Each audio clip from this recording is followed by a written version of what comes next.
Assalamualaikum warahmatullahi wabarakatuh. Hai sahabat beriman, apa kabar? Selamat datang kembali di Pagala Channel.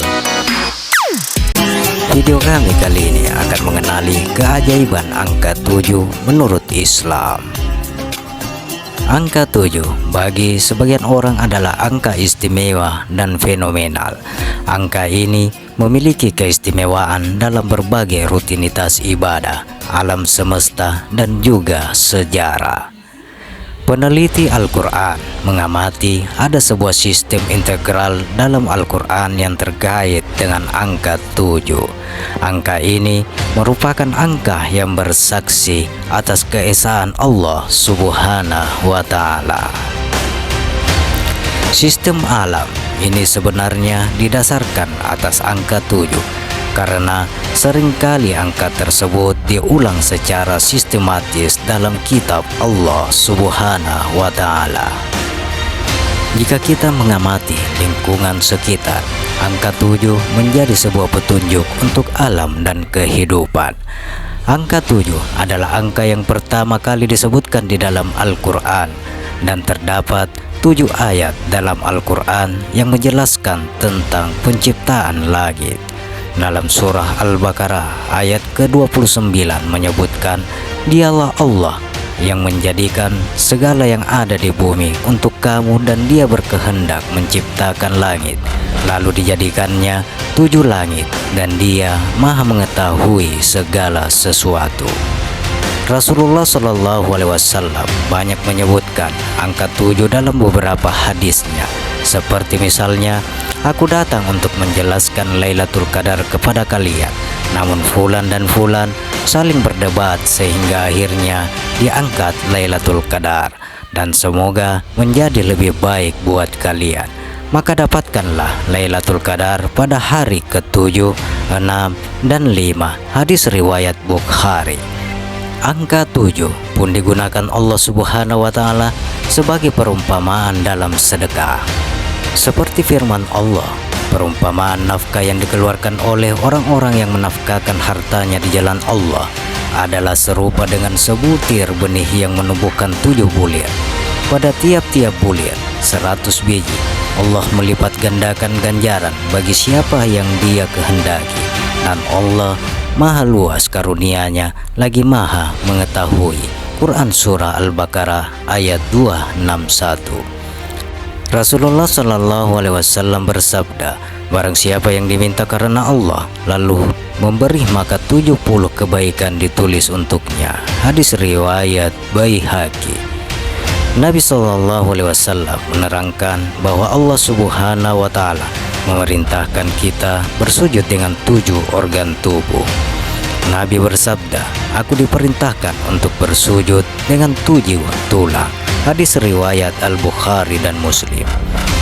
Dijelaskan pula mengenai angka ganjil, yaitu angka 7 yang sering disebut dalam Al-Quran, baik yang tertulis maupun yang tersirat.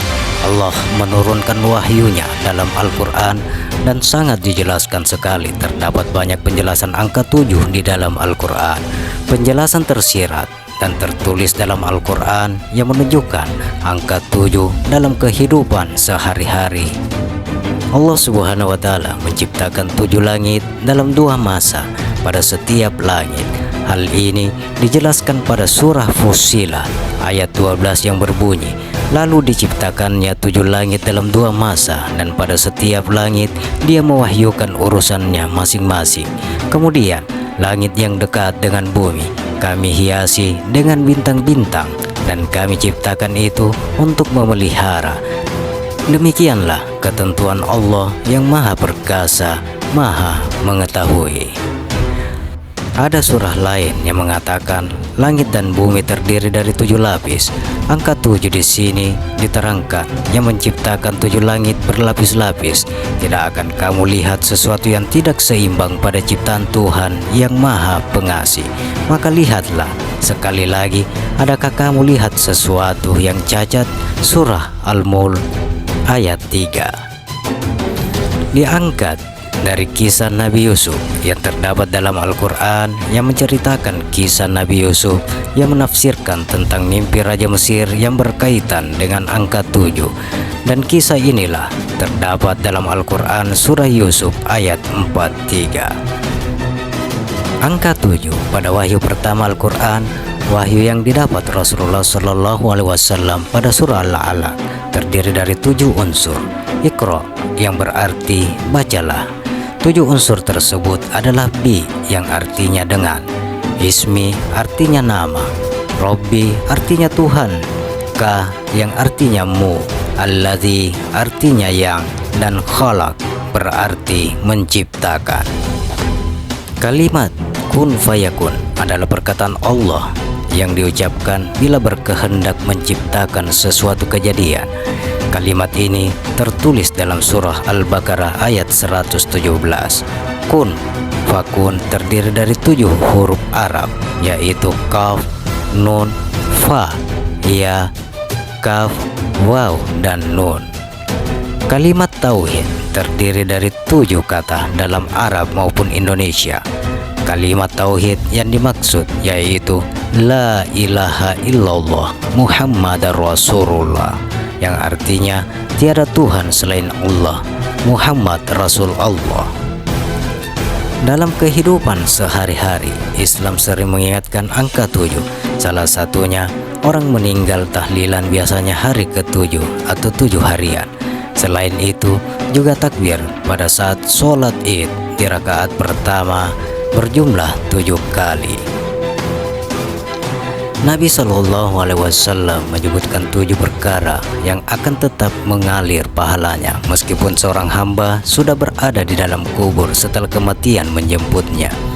Dari Anas radhiyallahu anhu bahwa Nabi SAW bersabda, ada 7 amalan yang akan mengalir pahalanya bagi seorang hamba meskipun ia berbaring di lubang kubur setelah meninggal. 1. Mengajarkan ilmu. 2. Mengalirkan air sungai. 3. Membuat sumur. 4. Menanam kurma. 5. Membangun masjid. 6.